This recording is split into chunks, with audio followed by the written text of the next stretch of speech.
Hey garden friends, welcome to another episode of AJ's Green Thumb.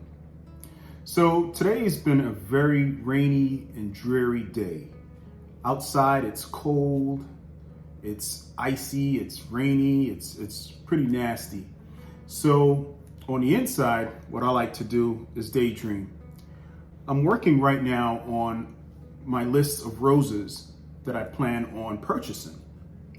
So I normally go through David Austin to order my roses. And then a secondary or an alternative company that I go through is Jackson Perkins.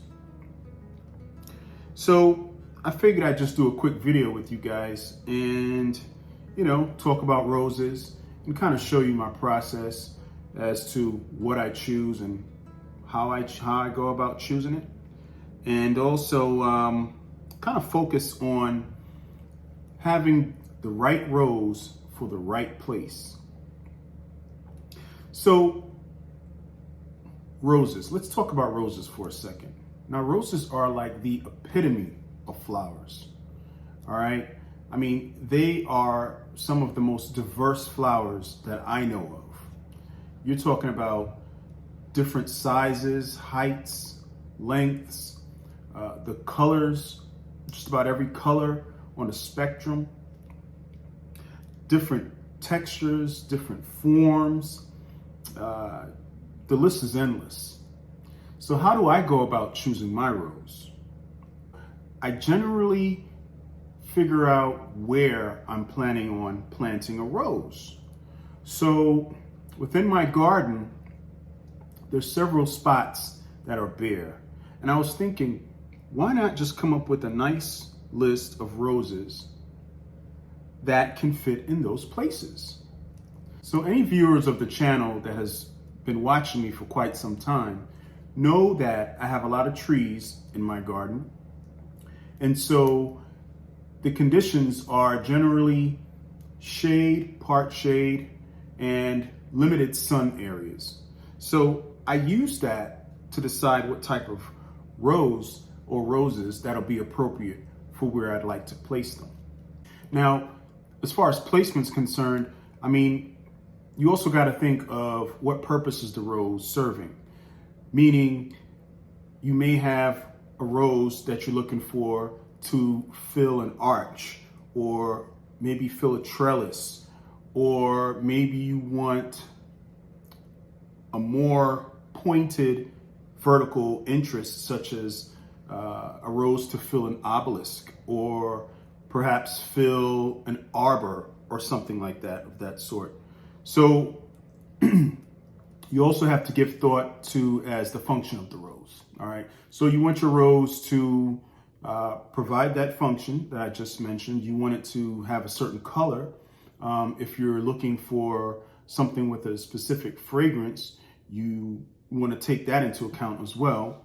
Now, everyone knows that most roses have thorns. However, there have been a lot of engineered varieties that are thornless. So maybe that might be something that you'd like to take into consideration. So in my case, like I said earlier, I have a few bare spots. So I'd like to fill those spots with shrub roses and carpet roses. Now I do have a few areas that not only are they bare, but they are situated in such a way that I would like something that's very ornamental to be placed there. Something other than like a statue or some sort of a hardscape. I'd rather a plant. So why not choose a rose? In that case, I can get something like a hybrid tea, or even a large Floribunda, something that gets to be around 4, 5, or even 6 feet tall. So let's cover the types of roses real quick before I move forward. Now, you've got Floribundas, like I had mentioned. A Floribunda rose, now these were roses that were created in the 1920s. And from what I understand, they are a cross between a polyantha rose and a hybrid tea rose. So they have the height of a hybrid tea, but they have the abundance of flowers of a polyantha rose. Now, Floribundas come in an array of colors, all right? So I'll go ahead and throw up a few Floribunda type roses on the screen.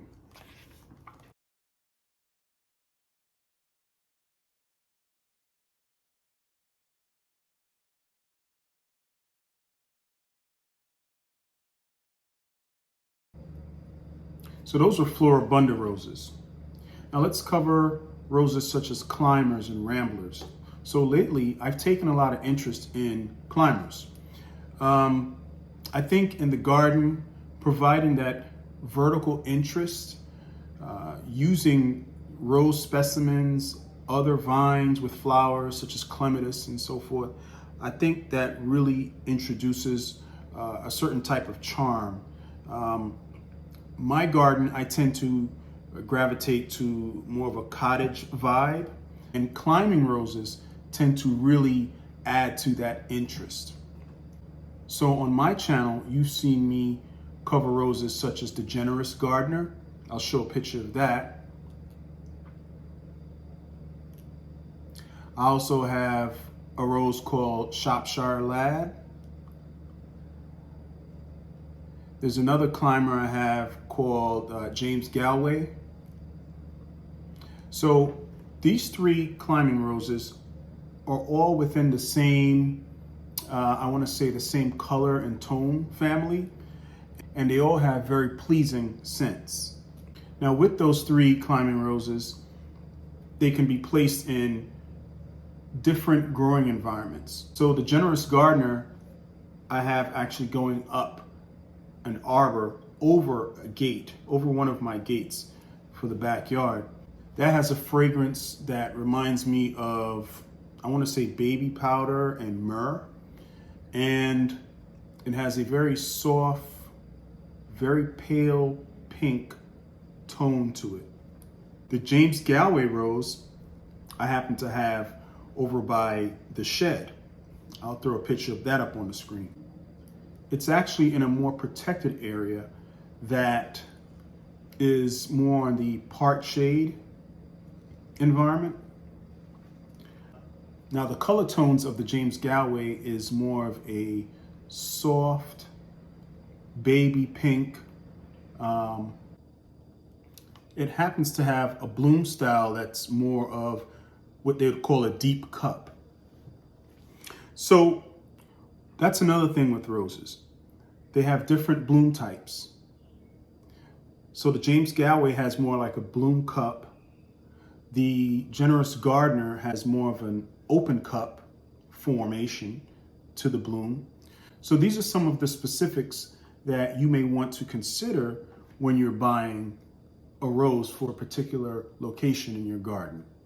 Maybe if you're sitting at the patio and you happen to have an arch nearby or some sort of a pergola, you may want that rose to climb up over that structure.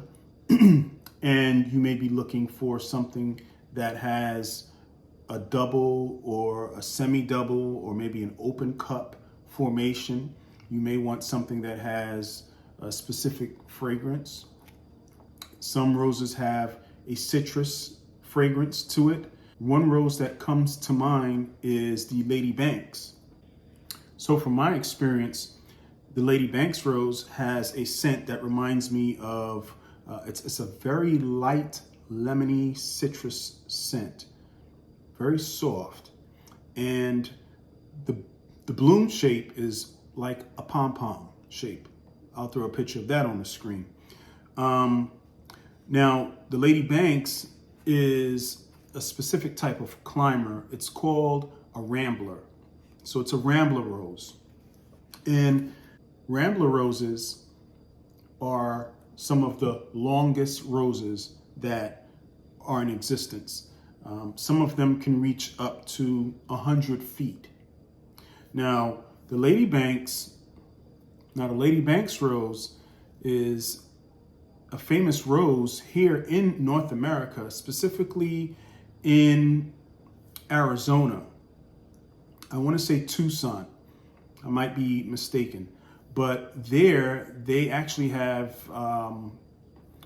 a rose that has been in existence for about 100 years, and it's a Lady Banks rose, and I mean, it is massive. I'll go ahead and throw a picture up on the screen, or actually put a link down below in the description so you guys can check that out. Climbing roses can be roses that stretch from 4 to 5 feet all the way to, like I said, 60 to 100 feet, in this case of Lady Banks. So far, I've talked about Floribunda roses, I've talked about climbers. Now I want to talk about some shrub roses. Now I'll go ahead and put a picture up on the screen of this specific variety. It's called Roald Dahl. Now, I've planted 5 of them up against 2 fences. Those are shrub roses. Now, so one thing to note, guys, you see me looking down repeatedly. I'm actually referring to a David Austin handbook, okay? A David Austin handbook. It's a couple years old, but the information is still pretty relevant. I get these in the mail every year, and like I said, I run through them and I decide what new roses I'd like to introduce into the garden. So the description here, it talks about the Roald Dahl rose. It's an English shrub rose, and it bears perfect apricot blooms almost continuously throughout the summer. Soft orange-red buds open to medium-sized cupped rosettes of perfect apricot coloring. It also says that it has a lovely fruit tea scent. It's very healthy, and it matures into an attractive, rounded bush with very few thorns. So the Roald Dahl roses get to be between 4 feet tall and 4 feet wide. It's a repeat bloomer, and it blooms from June until frost.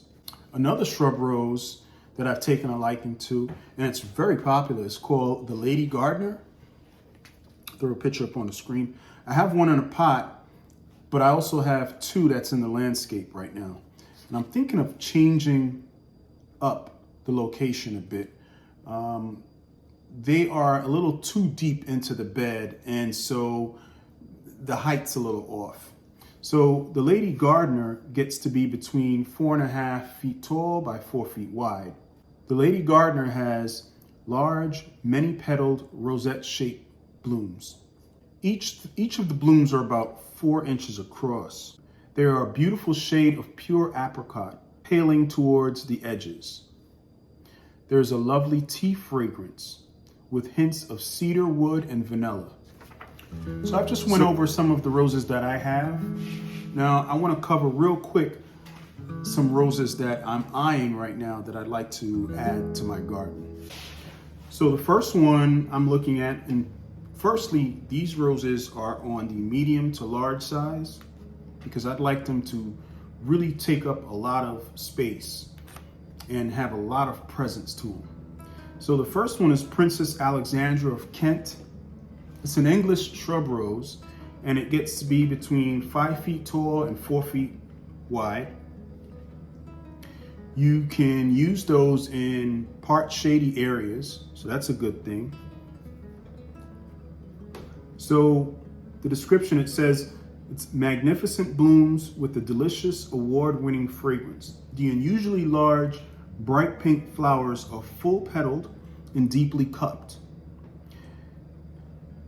In spite of their size, they are never clumsy, being held nicely poised on a well-rounded shrub. So that's one for sure. Another one is called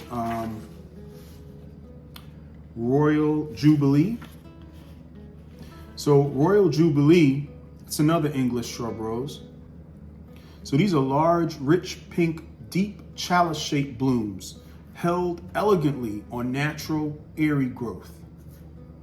There's a lovely, rich, fruity fragrance with hints of black currant. See, I pay attention to stuff like that. So that'll be a nice addition to the garden. That gets between 5 feet tall and 4 feet wide. It's ideal for rose hedges. So even though I'm going to name off a few of these roses, I normally buy them in groups of 3 or 5 because I want that to be a real statement piece. So the Royal Jubilee is more suited for a full sun situation. All of these roses are delivered bare root, by the way, from David Austin.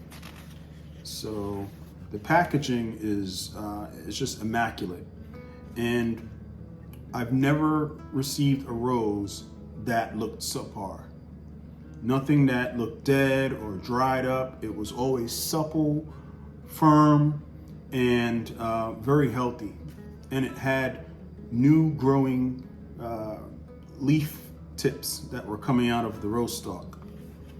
So I covered Princess Alexandra of Kent, Royal Jubilee, and then the other one is called Abraham Darby.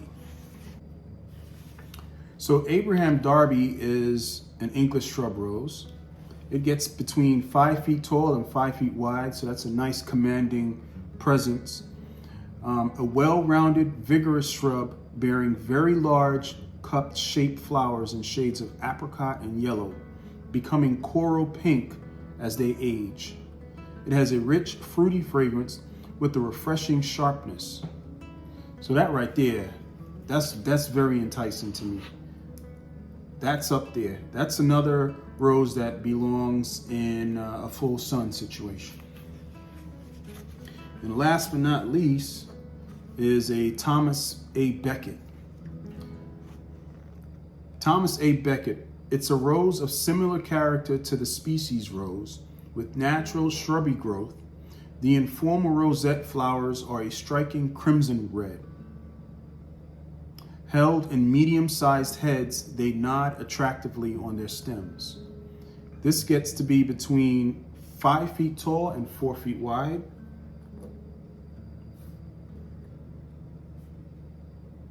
So I'm just putting little notes here. This is a red crimson rose. The Abraham Darby is more of an apricot colored rose.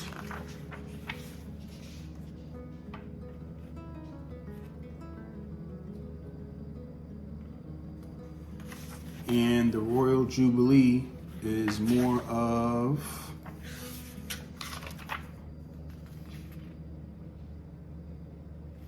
rich pink. Royal Jubilee has a rich pink tone. And the Princess of Kent has more of a bright pink tone. So those are the shrub roses. Now, I did mention putting some carpet roses or some ground cover roses is what they're called in the industry as additions to my garden as well. So generally with the carpet roses or the ground cover roses as they're called, those are great roses for containers as well.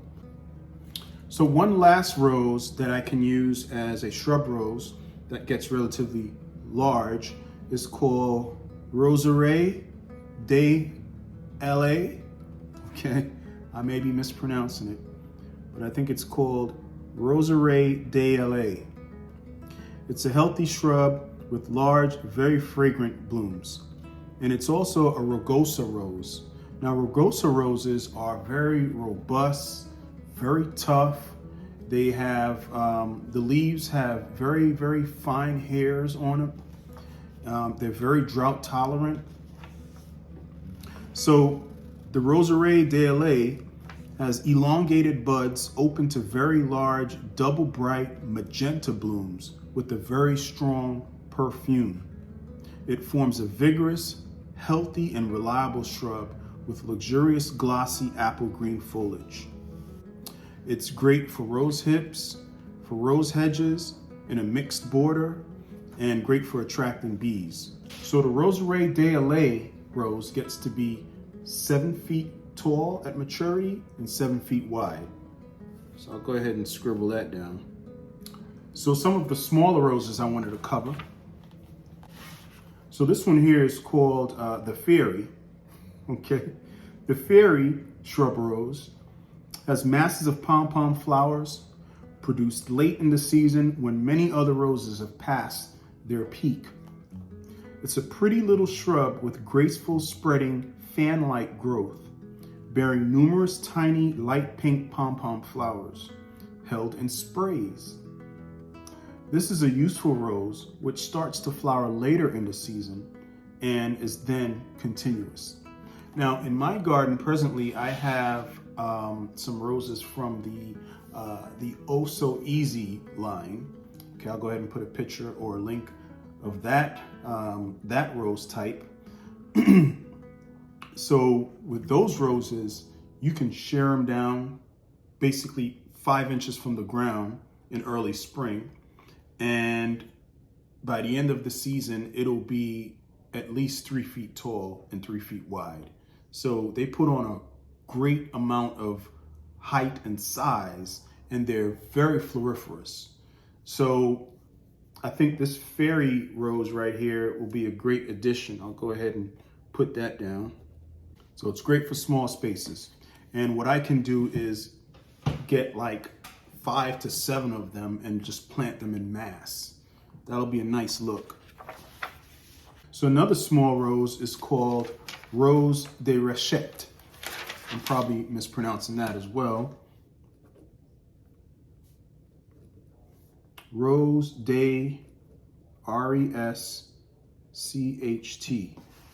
Rescht, I don't know. So it's an old rose. It's small, very fragrant flowers on a compact shrub. This shrub gets to be between 3 feet high and 2.5 feet wide. So it's a nice compact size rose.